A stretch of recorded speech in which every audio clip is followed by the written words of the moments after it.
Alright guys, welcome back to Formula 1 news, and after Carlos Sainz's maiden Grand Prix victory at Silverstone last weekend, it does not seem that all is well right now within the Ferrari camp. Rumours circulating that many of Charles Leclerc's engineers refused initially to take part in the celebrations because they felt like their driver was being harshly done by on the strategical side. Certainly not a great sign for team chemistry, and also the confidence and leadership for this team going forwards. Very much intrigued to your thoughts in the comment section below. Hit the like button if you enjoy, subscribe if you're new as always. Plenty to discuss today. Firstly, a couple of updates on all fronts. Nicholas Latifi expecting the wait for his upgrade to take a little bit longer. We saw Albon got them last weekend. Seemed honestly the older car, like Latifi's car, worked better in the wet than Albon's did. And of course we didn't really get to see what the pace difference was for Albon in the actual race because he got taken out in that kind of opening lap incident. Well, there was of course a couple of them into that first corner. But yeah, after that incident, of course, with the extra expenditure it's going to take to fix Albon's car, not looking good for Latifi to get those upgrades soon. It might have to wait until after this summer break, if of course those upgrades prove to actually work, which we certainly did not necessarily see last weekend.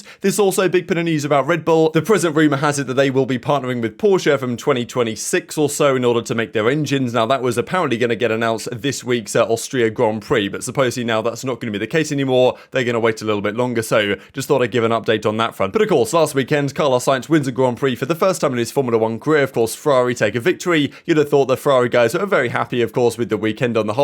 Their result could have been better if they'd have taken better strategical decisions with Charles Leclerc when the safety car came out, but of course we'll dive into that here in a second. Now, seemingly many of the engineers on, well, Charles Leclerc's side were not happy at all with how this one played out. This I thought was a couple of incredible images. I mean, firstly, this one here for Max Verstappen got a mind blown. Like, it did definitely seems, if you guys have seen the video of this, that Charles Leclerc was telling Max, like, I mean, hey, the team decided not to box me for some reason when the safety car came out, so he was like, what's going on there? Because Red Bull, I'm sure, would have got this decision correct. Now, even Charles Leclerc on the radio was like, what's going on? They had about 10 seconds or so if they wanted to. He was just coming into stow when the safety car was called. That's the final turn going into where the pit lane entry is. So they had enough time to tell him to box if they wanted to. Like, it was a very different situation because they were even trying to defend this Ferrari, which kind of confused me. Even Minister Bonotto said this: it was common sense to prioritize the lead car by protecting track position. That might be true around Monaco, but certainly not around Silverstone. There's nothing unusual in this strategy. We always prioritize the lead car, and therefore Charles in this situation. And he even kind of compared it to the Abu Dhabi incident last year with Hamilton and saying, well, they didn't box Hamilton right, and it was kind of the same situation here and left him out on the hards. Like, then again, though, it's a very different situation because in Mercedes' case last year, they, I'm sure, did the calculation and said, well, like, based on the rules, probably by the time they've cleaned this up, the race should end on the safety car as it should have done if, of course, the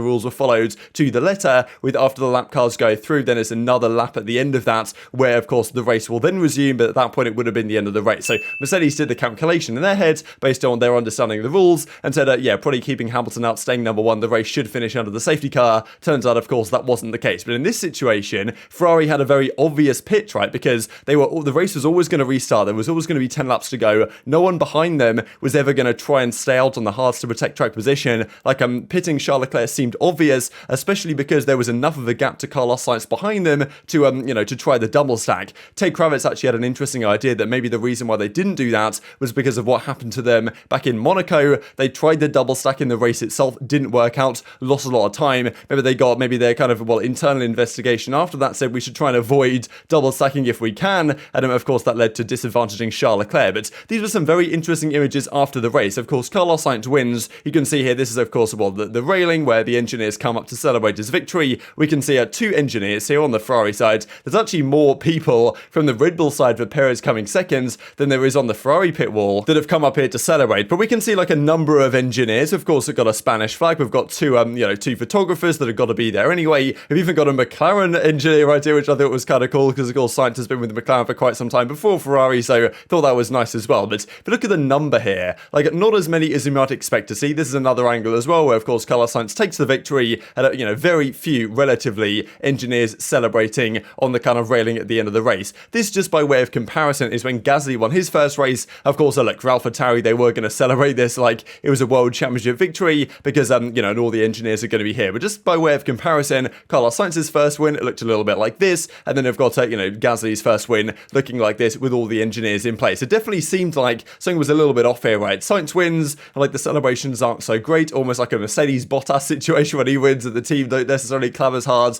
as they do when Lewis wins necessarily, but there might actually be a little bit more to it than that. Even, of course, this image came out after the race where, it seemed like Mattia Binotto was telling, Leclerc, you might be annoyed about the strategy today, but, don't take it out on the team. Don't kind of maybe rile up the internal conflict there, because it definitely seems right now that Charles Leclerc's engineers versus Carlos Sainz's engineers, they're not all part of the same team. And of course, yes, there should be theoretically a friendly rivalry internally between the engineers of both cars. They want want their driver to beat the other driver, but at the same time, they still want to win. That, as a team, right? It should be an actual team, but apparently that might not be the case. And whether Mattia Binotto thinks that Leclerc's kind of like pushed it in that direction, or whether it's just kind of a team internal thing that they've got to deal with, because even as some Twitter accounts were mentioning at the time, it hurts to know that Ferrari's team refused to go to the podium or participate in photos for celebration following Sainz's victory. Imagine achieving your first ever win in your career, but get treated like this. This, of course, was the image of the kind of the post shoot that happened, and Sainz, of course, gets the win. Everyone's here celebrating, but apparently it took like 2.5 hours after the race finished to get this photo taken, right? Which is definitely rather surprising, because you'd have thought that the team was absolutely loving life. But seemingly, Charles Leclerc's engineers were not happy at all about the way he was treated in the race, and you can kind of understand it in a way, because look, at the end of the day, they probably had a free victory there for Leclerc, which would have been very important for him in his World Drivers' Championship campaign. It was a difficult race for Verstappen with the damage. He only got 7th. Like, this was their chance to get Leclerc the victory. And okay, they don't really want to do team orders. They don't really want to do number one driver. But at the end of the day, the way this championship is going, only Leclerc, realistically, given the pace he has a chance to take down Verstappen. So surely they should have done something to prioritise that, you'd have thought, if they were a competent team. But we're talking about Ferrari here. And this has now been talked about in articles. Part of the Ferrari team, Leclerc's side, obviously, was so unhappy at the race finale in Silverstone, they initially refused to take part in the podium and team celebrations after Carlos Sainz's win. There was some discussion on this here, right, where a new report has emerged that a section of the garage initially refused to attend, according to former Ferrari press officer Alberto Antonini. A source told him that the staff initially did not want to celebrate the race win. I have been told, and I trust the source, an ugly episode that occurred in the immediate aftermath of the Silverstone race, Antonini wrote, and goes on to say this: part of the Ferrari garage initially refused to attend the podium ceremony and the photo op. If true, as I fear, this is not a good sign. A little healthy rivalry inside the garage is fine. It is fine for each mechanic and each technician to cheer for his driver, but the common interest must be the aim to win. So what does this mean for the Ferrari team internally, right? Does it mean that the kind of engineers and the technicians of Charles Leclerc are getting very unhappy with some of the leadership decisions here, like consistently seeing race after race that Leclerc is in position to win, he's positioned to get a load of points, and it wasn't even just that incident at the end, it was the earlier incident where for a few laps in a row Leclerc had more pace than Sainz, even with the damage, and could have potentially been let past sooner when Hamilton was closing up, right, and he closed a pretty significant gap there on one of those stints, and eventually Leclerc gets through, but certainly loses probably a couple of seconds to Hamilton behind, right? So of course the race as it played out, that wasn't really a factor in the end, but it certainly could have been. So yeah, definitely there is some friction coming internally here, right? And this is also interesting to note the fact that now the head-to-heads, in a kind of remarkable fashion, despite Carlos Sainz's very poor start to the year, is only 5-4 in favour of Leclerc. In the last 5 races in a row, Leclerc has not been on the podium. The last time he was on the podium, I believe, was back in Miami, which seems ages ago. And of course, that's not all his fault at all. Largely, it's the fault of the team making the decisions that they have made. So you can understand his frustrations, you can understand the team frustrations, but certainly, again, does not seem to be that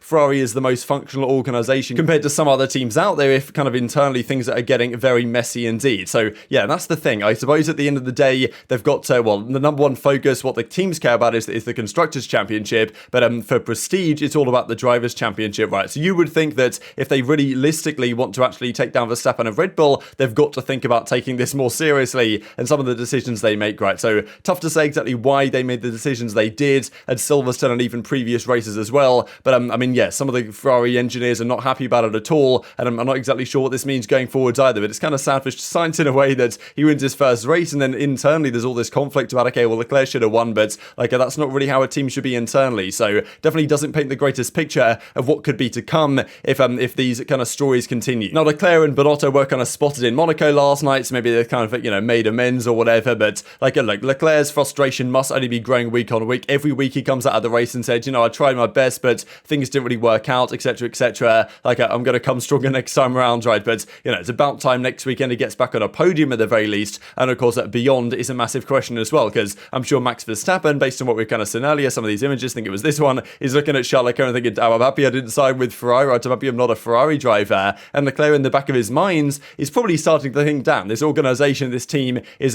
not as proficient, is not not as consistent, it's not as efficient as a Red Bull or a Mercedes has been the last few years, and might therefore be thinking about it, where could he go in the future if things continue as it is. I'm sure that's not a thought that he's given too much thought to, but it's something that will be crossing his mind if this story continues, given this year's realistically the first chance he's had to win a World Drivers' Championship. The car is good enough, he's good enough as a driver most certainly, but things haven't fallen his way largely due to team decisions. So just wanted to mention this before we close out. We of course are going to Austria this weekend. It was actually confirmed the DRS zones here, the first DRS zone, or I guess that's the third DRS zone really across the start-finish straight. The first one, the second one, this is around Austria. Very quick lap indeed, very, well, kind of long straight, and then a tricky sector 2 into sector 3, and well, obviously should be a Red Bull track looking at the kind of, well, the straight and the potential straight line speed advantage they might have. So would be a surprise for Red Bull on their current form not to win around here. Of course, we have talked the last couple of days about the potential changes with the technical directive coming in, but they won't be here for this race. They'll be here for the next race in France. So the pecking order should still be more than likely as it was. But at least, Leclerc needs to get victories ASAP because, look, he only gained 6 points on Verstappen at Silverstone despite an awful race for Max. And he can immediately lose those 6 points again if Verstappen comes and wins here in Austria. And just to mention this to close out the video as well, the number of retirements after the Silverstone Grand Prix, Mercedes only with 1. I'm pretty sure Hamilton's the only driver to have completed like every Grand Prix this season so far. And leading the way right now is Guanyu, unfortunately with 4. A lot of those haven't been his fault at all, which does make me kind of sad. He would have had a lot more points if things went his way a little bit more this season, but hopefully the second half is slightly kinder to him. But very much intrigued to your thoughts on all this stuff in the comment section below. Hit the like button if you enjoyed, subscribe if you're new as always, take care of yourselves, and I'll see you next time.